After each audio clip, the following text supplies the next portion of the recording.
Bismillahirrahmanirrahim. Class 9th. Long response question. Unit number 8. Magnetism. Question number 5. Define induced magnetism. Also explain some of the methods for induced magnetism. बहुत ही important exam के लिहाज से induce magnetism का मतलब ये है कि मैग्नेटिज्म पैदा करना। कोई भी मटेरियल होता है जो कि नॉन मैग्नेटिक होता है, उसको कुछ टेक्निक से इस्तेमाल करते हुए उसको क्या करना, मैग्नेट बना देना। तो उसको क्या कहते हैं, induce magnetism. A material which is not a magnet, जो मैग्नेट नहीं होता in normal condition, can be made a magnet. तो उसको हम क्या करते हैं, मैग्नेट बनाते हैं with the help of some techniques, कुछ टेक्निक्स इस्तेमाल करते हुए। और इस पूरे प्रोसीजर का नाम, पूरे प्रोसेस का नाम, पूरे फिनोमेना का नाम, इसको हम क्या कहते हैं, इंड्यूस मैग्नेटिज्म। इसके लिए कुछ मेथड्स इस्तेमाल होते हैं जिसके जरिए आप किसी भी नॉन मैग्नेटिक मटेरियल को मैग्नेट बनाते हैं। तो उसके लिए 3 मेथड्स हम इस्तेमाल करते हैं। There are many methods used to make induce magnet. Some of them are as follows: stroking method, number 2 hammering method, और नंबर 3 हीटिंग मेथड। तो सबसे पहले हम देखते हैं स्ट्रोकिंग मेथड क्या होता है। स्ट्रोकिंग मेथड का मतलब ये होता है कि आपके पास एक मटेरियल है, it is a way to magnetise a material by rubbing a magnet on it. ये मटेरियल है तो इसके साथ आपने मैग्नेट को क्या करना है, हल्का हल्का ऐसे रब करना है, टच करना है।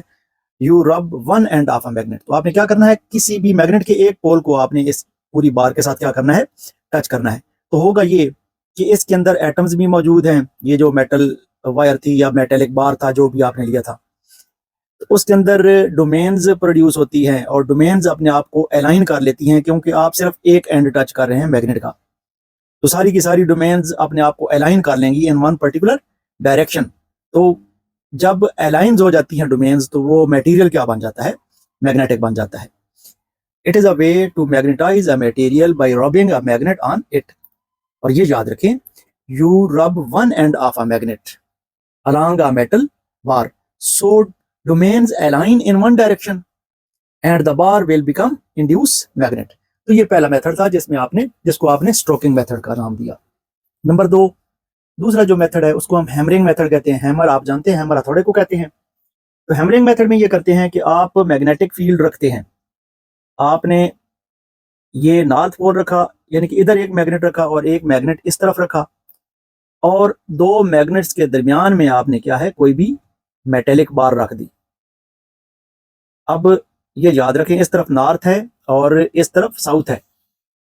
तो नॉर्थ और साउथ मिलके एक मैग्नेट बनाते हैं, आपको पता है। तो ये हमने मैग्नेटिक फील्ड अप्लाई कर दिया, यानी कि मैग्नेट्स के दरमियान हमने एक मेटेलिक बार रख दी।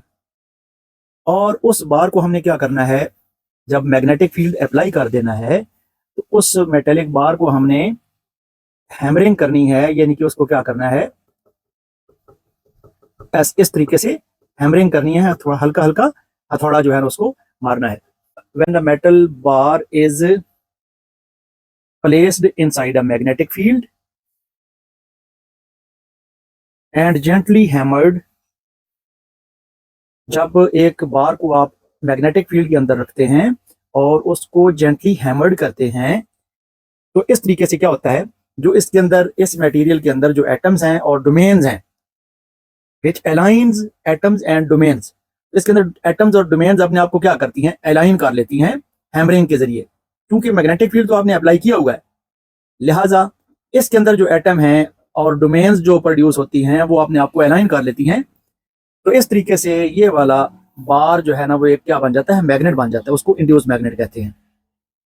बिफोर हैमरिंग, आप अगर चाहते हैं कि ये अच्छा मैग्नेट बने, तो आपने ये जो मेटेलिक बार है इसको पहले हीट अप कर लेना है। Before hammering you can heat metal bar to increase magnetisation. The third technique that we use is heating method. In heating method a material can be magnetised और अनमैग्नेटाइज्ड या डीमैग्नेटाइज्ड। उसको हम मैग्नेट भी बना सकते हैं और मैग्नेट से उसकी प्रॉपर्टी छीन के उसको डीमैग्नेटाइज भी कर सकते हैं। Heating a material can magnetize as well as demagnetize. Heating demagnetize a material by causing misalignment of domains। जो उसके अंदर डोमेन्स हैं उनकी तरतीब क्या हो जाती है, खराब हो जाती है, उनकी डायरेक्शन सेम नहीं रहती जब आप हीट करते हैं तो। लेकिन हमें पता है कि हीट जो है ना वो फ्लो करती है hot body to cold body. अगर हम हॉट बॉडी और कोल्ड बॉडी के दरमियान में किसी भी मेटेलिक बार को ऐसे सेट करते हैं कि वो हॉट से कोल्ड की तरफ उसकी डायरेक्शन हो, तो हीट भी हाई से लो की तरफ मूव करती है। तो इस पोजीशन में मेटेलिक बार जो है ना वो अपनी डोमेन्स को एक खास डायरेक्शन में तरतीब दे लेती है। इस तरह वो मटेरियल क्या बन जाता है, मैग्नेट बन जाता है। Heating can also produce magnetisation as heat flows from hot body to cold body, it will aligns domains to make a material magnetic. और इस फिनोमेना को हम क्या कहते हैं, मैग्नेटिक सीबेक इफेक्ट, या फिर इसका तीसरा नाम क्या है, थर्मोमैग्नेटिज्म। इसको क्या कहते हैं, थर्मोमैग्नेटिज्म कहते हैं।